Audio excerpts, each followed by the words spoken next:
So what is the best artificial sweetener for coffee? In my opinion, it's Splenda, and this is why.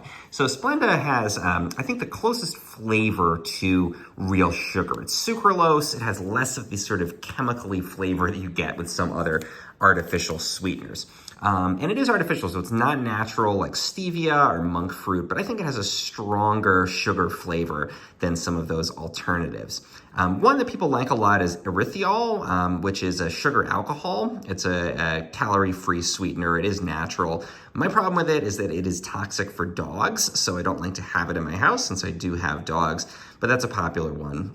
However, again, I think Splenda is the best option, and that's sucralose. And again, it has a very distinctive sugar type of flavor. It dissolves very quickly and readily in coffee. It has less of that sort of intense sweetness that you get with aspartame and other artificial sweeteners. And also, I find it has a lot less of an aftertaste when you have it in coffee, especially. And I think that's very important because coffee is a very complexly flavored drink.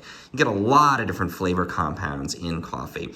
And if you add this sort of monotone, one-note sweetener to it that has this sort of weird chemically aftertaste, as some other artificial sweeteners do, then I think it kind of takes away from that experience of drinking that coffee and getting that sip and kind of having all those aromatic flavor compounds that you experience for a couple seconds after you finish that sip. And I think Splenda happens to complement those experiences really nicely. It doesn't have that weird aftertaste. It's pretty mild. It doesn't add a lot of flavor beyond the sweetness of its own. And so in that way, I think it complements that kind of intense and enjoyable experience of the aromas and everything you're going to find in coffee. So artificial sweetener for coffee, best sweetener for coffee, in my opinion, it is Splenda.